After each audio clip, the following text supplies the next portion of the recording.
வணக்கம் மக்களே, இந்த வீடியோவில் என்ன பார்க்க போகிறோன்னா, பொங்கல் பரிசு தொகுப்பு மற்றும் 21 பொருட்கள் அடங்கிய தொகுப்போட விவரம், பணம் அப்டேட்டு, எந்தெந்த கார்டுக்கு வரும் வராது அப்படிங்கிறத பற்றி தான் இந்த வீடியோவில் பார்க்க போகிறோம். நம்ம சேனலுக்கு யாராவது புதுசாக வந்திருந்தீங்கன்னா மறக்காமல் நம்ம சேனலை சப்ஸ்கிரைப் பண்ணி பெல் ஐக்கானை கிளிக் பண்ணிக்கோங்க. இந்த வீடியோக்கு ஒரே ஒரு லைக்கை மட்டும் கொடுத்துருங்க. வாங்க வீடியோக்குள்ளே போகலாம். பொதுவாக பொங்கல் பரிசு நமக்கு வருஷம் கொடுப்பாங்க. அதில் இந்த வருஷம் பொங்கல் பரிசாக ரூபாய் 5000 மற்றும் 21 பொருட்கள் வழங்குவதாக கூறியிருக்காங்க.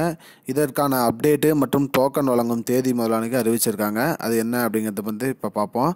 டோக்கன் வீடு வீடாக கொடுக்கணுங்கிற மாதிரி சொல்லியிருக்காங்க. இதில் ஒரு சில குடும்ப அட்டைகளுக்கு மட்டும் இல்லை அப்படிங்கிறத பற்றியும் சொல்லியிருக்காங்க. அது அந்தந்த குடும்ப அட்டைங்கிறது இதில் பார்க்க போகிறோம்.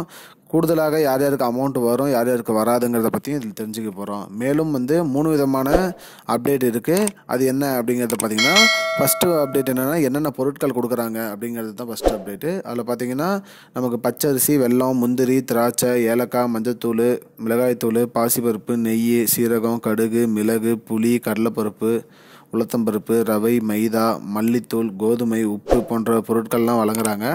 அது போக அனைத்து குடும்ப அட்டைகளுக்கும் பரிசு தொகையும் வழங்கணும்னு சொல்லியிருக்காங்க. இதில் இந்த சுகர் கார்டு, அதாவது சர்க்கரை அட்டைக்கு மற்றும் NPHH NC கார்டுக்கு, இந்த 2 கார்டுகளுக்கு மட்டும் இந்த பரிசு தொகுப்புலேயும் எதுவும் கிடைக்காது, மேலும் பணமும் கிடைக்காது அப்படிங்கிற மாதிரி உறுதியாக சொல்லியிருக்காங்க. ஜனவரி 6 முதல் டோக்கன் கொடுப்பாங்க. அந்த டோக்கனில் பார்த்திங்கன்னா எந்த டைமுக்கு நம்ம பணம் பொருள்லாம் வாங்கிக்கணுங்கிறத டைமோட கொடுத்துருவாங்க. ஸோ அதனால் நம்ம அந்த டைமில் போய் நம்மளோட பணம் மற்றும் பொருட்கள் அனைத்தையும் நம்ம ரேஷன் கடையில் வாங்கிக்கலாம். இந்த திட்டம் அடுத்த வருஷம், அதாவது ஜனவரி 6ஆம் தேதி தொடங்கி வைக்கிறாங்க. இதுதான் இப்போதைக்கு பயனுள்ள தகவல். இது போன்ற பயனுள்ள தகவலை தெரிஞ்சுக்கொள்ள நம்முடைய சேனலை மறக்காமல் சப்ஸ்கிரைப் பண்ணுங்கள். நன்றி மக்களே. இன்னொரு வீடியோவில் சந்திப்போம். I don't understand your jokes, man. Because it's not a joke.